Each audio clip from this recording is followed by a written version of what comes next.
Paneer curry ఎలా చేస్తారనమాట. మసాలా ఈ కర్రీ చాలా బాగుంటుంది. ఆనియన్ గట్ట వేయకుండా చేసిందండి, చాలా టేస్టీగా ఉంటుంది. పన్నీర్ బటర్ మసాలా అండి. 200 గ్రాములు పన్నీర్ తీసుకున్నాను నేను. దాని గ్రీన్ పీస్, ఫ్రోజన్లోని గ్రీన్ పీస్ మాట తీసుకున్నాను. దాని మసాలాకి టమాటాలు ఒక 3 టమాటాలు చిన్న చిన్న ముక్కలు కట్ చేసుకొని, అందులో కొంచెం కొత్తిమీర, చిన్న అల్లం ముక్క, 2 లవంగిలు, యాలకి, దాల్చిన చెక్క అన్నీ కొంచెం, చాలా కొంచెం తీసుకోవాలి. ఇది తీసుకొని ఈ ఐటమ్స్ ఇలాగ మిక్సీ చేసుకుంటాను. తర్వాత జీడిపప్పు, గసగసాలు వేరేగా నానబెట్టుకున్నానండి. ఇది వేరేగా పేస్ట్ చేసుకుంటాను. పెరుగు తీసుకున్నాను, బటరు. ముందు ఇవైతే మిక్సీ చేసుకుంటానండి. ఇవి వేరేగా, ఇది వేరేగా మిక్సీ పట్టుకుంటాను. పేస్ట్ అయితే రెడీ అయిపోయిందండి.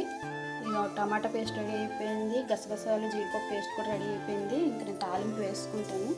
కొంచెం కళాయి పెట్టుకొని ఆయిల్ వేసుకున్నాను. ఇందులో కొంచెం బటర్ కూడా వేసుకుంటాను. బటర్ కూడా వేస్తానండి.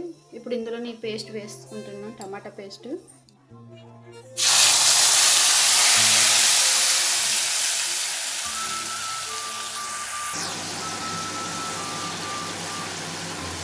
ఈ పేస్ట్ బాగా ఫ్రై అవ్వాలండి.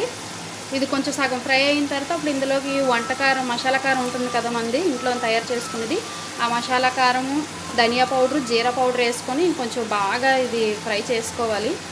పన్నీర్ అయితే నేను ఫ్రై చేయట్లేదండి, డైరెక్ట్గానే వేసుకుంటాను ఇందులోకి. ఎందుకంటే పన్నీర్ చాలా ఫ్రెష్గా ఉంది, ఇలా వేసుకున్నా బాగానే ఉంటుంది.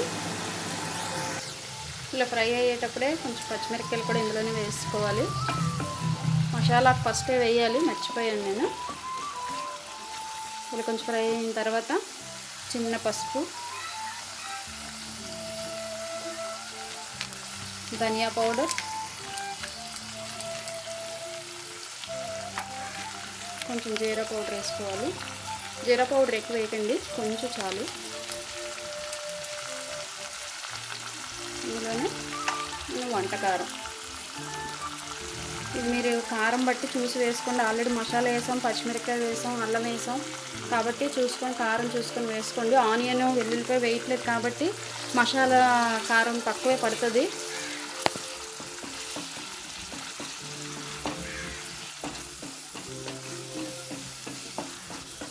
కార్తీక మాసంలోని ఉల్లిపాయ, వెల్లుల్లిపాయ తిన్న వాళ్ళు చాలామంది ఉంటారు కదండి. అందువల్ల ఇలాంటి కర్రీస్ అయితే ట్రై చేసుకోవాలి. ఉల్లిపాయ, ఎల్లుల్లిపాయ లేకుండా కూడా చాలా బాగా వస్తాయి కర్రీస్ అయితే. మంచి కలర్ఫుల్ కనబడుతుంది కదా. ఇంకొంచెం వేగాలండి. వేగిన తర్వాత అప్పుడు ఇందులో పెరుగు, కాజు పేస్ట్ ఇవన్నీ వేసుకుంటాను. ఇంక ఇది బాగా ఫ్రై అయిపోయిందండి. ఇందులోని కాజు పేస్ట్ వేసుకున్నాను, గసగసాలు, కాజు పేస్ట్. దీంట్లోనే పెరుగు కూడా వేసుకోవాలి.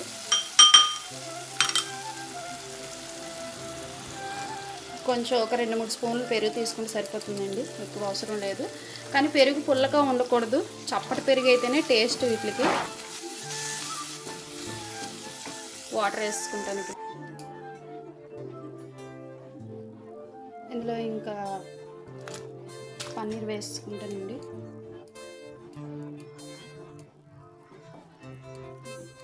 గ్రీన్ పీస్ కూడా వేసుకోవాలి. గ్రీన్ పీస్ కూడా వేసుకొని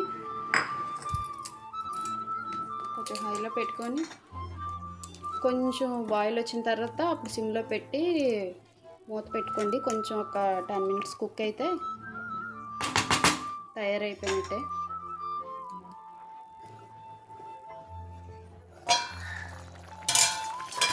ఉప్పు, కారం చూసుకొని వేసుకోండి. పడితే ఎవరు కారం బట్టి వాళ్ళు, ఉప్పు టేస్ట్ బట్టి ఎవరు చూసుకొని వేసుకోండి. ఇప్పుడు ఇందులో నేను కొంచెం పైన బటర్ వేస్తున్నాను.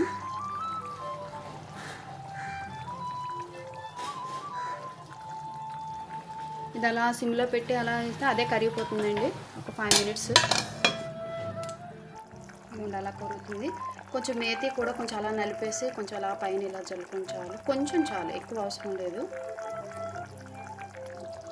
ఇంకా అవుతుంది కొంచెం, కొంచెం అలా పైన కొత్తిమీర.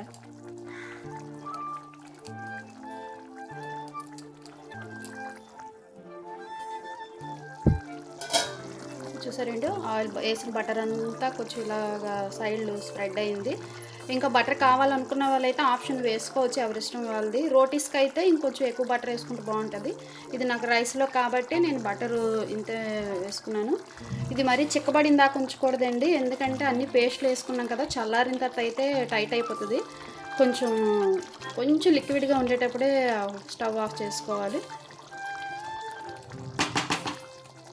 ఇదైతే ఇంకా అయిపోయినట్టే. 5 మినిట్స్ ఉంటే ఇది చల్లగా అయిన తర్వాత కొంచెం టైట్ అయిపోతుంది.